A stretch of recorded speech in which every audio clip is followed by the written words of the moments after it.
कक्षा 7 पाठ 6 प्रश्न नंबर 1 का क। इसका शीर्षक है, इसको बोल दें, पाठ का शीर्षक है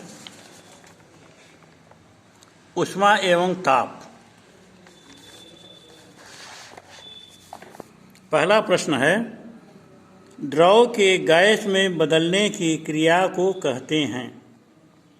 जैसा कि हम जानते हैं कि जब भी हम द्रव पदार्थ को गर्म करते हैं तो वह वाष्प में बदलता है और यह क्रिया जो है वाष्पीकरण कहलाती है।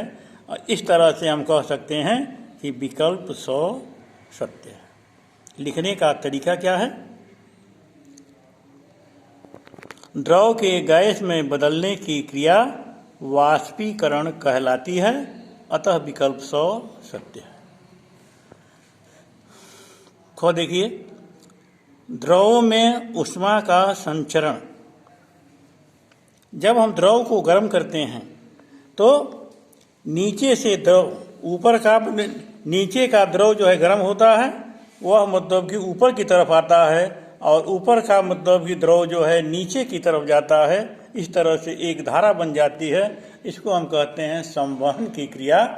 और इस तरह से हम कह सकते हैं कि द्रव में ऊष्मा का संचरण संवहन विधि द्वारा होता है।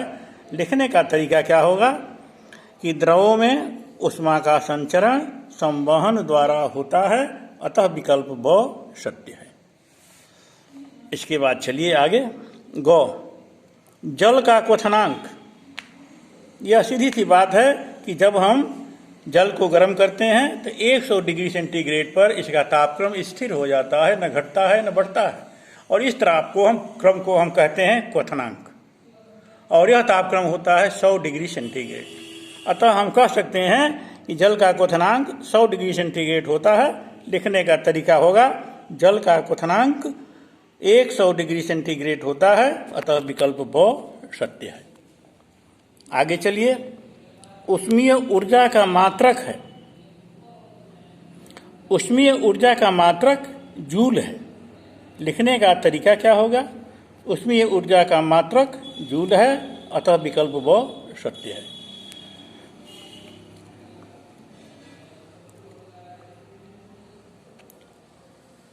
ऊष्मा का कुचालक है। 4 विकल्प दिए हुए हैं। पहला है अ लोहा, ब एल्युमिनियम और 100 स्टील तथा 2 है कांच। कांच जो है ऊष्मा का कुचालक है। लिखने का तरीका होगा, कांच ऊष्मा का कुचालक है, अतः विकल्प 2 सत्य है। अब चलिए प्रश्न नंबर 2। निम्नलिखित कथनों में सही कथन पर सही और गलत कथन पर गलत का चिन्ह लगाइए। किसी वस्तु को गर्म करने पर उसका ताप घटता है, ये गलत है। दूसरा, ठोस वस्तु में ऊष्मा का संचरण चालन द्वारा होता है, यह सत्य है।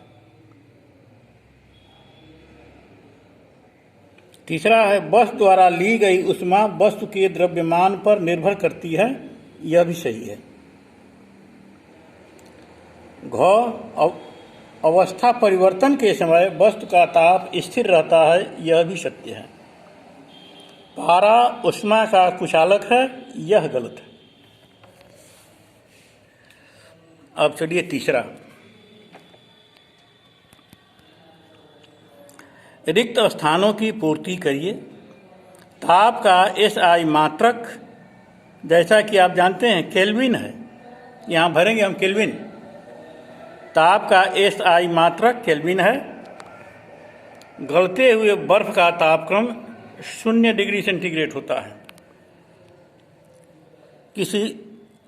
किसी ठोस के द्रव में बदलने की क्रिया